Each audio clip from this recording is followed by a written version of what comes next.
Friends, हमनी बिहारी के केकरा के चोखा ना पसंद होखी। चोखा तो सबे कोई के बहुते ज्यादा पसंद होखेला। एगो दाल भात चोखा मिल जाए तो बस कुछ और हमनी के जरूरत ना पड़ी।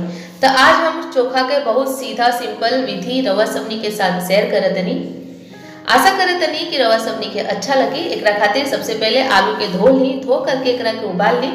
ओकरा बाद एकर छिलका के हटा लेवे के और हैजा हमनी के ले बानी 3 से 4 हमनी के लाल मिर्चा लेवे के बा।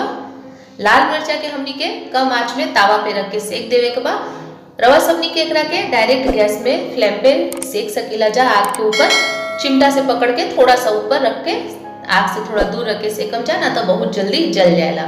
तो ये बात के ध्यान रखम जा कि एकरा के शांति से एकदम हमनी के सेके के बा। है बहुत बढ़िया एकदम कड़क क्रिस्पी हो जाएला। तो एकरा के हमनी के चूर करके चोखा में डाले के। तो चोखा तो बहुत प्रकार से बनेला, लेकिन हम हैजा चोखा के एकदम सिंपल, हमरा के चोखा बहुत ज्यादा पसंद बा। 2 मिनट में चोखा बन के रेडी हो जाएला। तो एकरा के बढ़िया से एकदम मिस लेवे के बा। हाथ धो के खूब बढ़िया से एकरा के मिस लेवे के बा आलू के। है देखी एकदम बढ़िया से आलू के हमनी के मिसे के बा। एकरा अंदर गोटा गोटा आलू रही तो बिल्कुल चोखा के मजा किरकिरा हो जाएला। स्वाद अनुसार नमक डाल देवे के बाद थोड़ा सा अमचूर पाउडर जरूर से डालम जा। अमचूर पाउडर से चोखा में बहुत अच्छा टेस्ट आएला, थोड़ा सा खट्टापन हो जाएला। अमचूर पाउडर के जगह रवा सबनी के हैजा नींबू के रस के यूज कर सकीला जा। धनिया के पत्ता के बढ़िया से साफ करके धो करके और एकदम बारीक बारीक काट के चोखा के अंदर डाल देवे के बाद ओकरा बाद है देखी लाल मिर्चा जे हमनी के सेकली हा जाए, एकरा के एकदम अच्छा से तोड़ के इस तरह से उंगली के सहायता से चोखा के अंदर मिक्स कर देवे के बाद थोड़ा सा हरा मिर्चा भी डाल दे।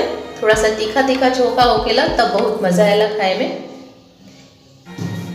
है देखी हमनी के चोखा हैजा रेडी हो गई बा। एकरा अंदर हमनी के डाले के बाद सरसों के तेल 3 से 4 चम्मच, तभी चोखा में एकदम असली बिहारी वाला टेस्ट आई। मिर्चा के बस बढ़िया से सेकम जा, जलाइन जना बस। ये बहुत जल्दी चलेला, ये बात के जरूर से ध्यान रखम जा। तो है देखी अब चोखा के बढ़िया से मिक्स करके खूब बढ़िया से मिस लेवे के बाद हमनी के चोखा हैजा देखी एकदम रेडी हो गई बा। रवा सबनी के अगर अच्छा लगल हो की रेसिपी तो प्लीज एगो लाइक जरूर से कर देम जा। फैमिली एंड फ्रेंड्स में एकरा के जरूर से शेयर करी जा। बिहारी चोखा के पहला बार हमारे चैनल पे बानी जा तो प्लीज इजा लाल रंग से लिखल बा रेड कलर के बटन के टच करके एकरा के सब्सक्राइब बटन के टच कर दी।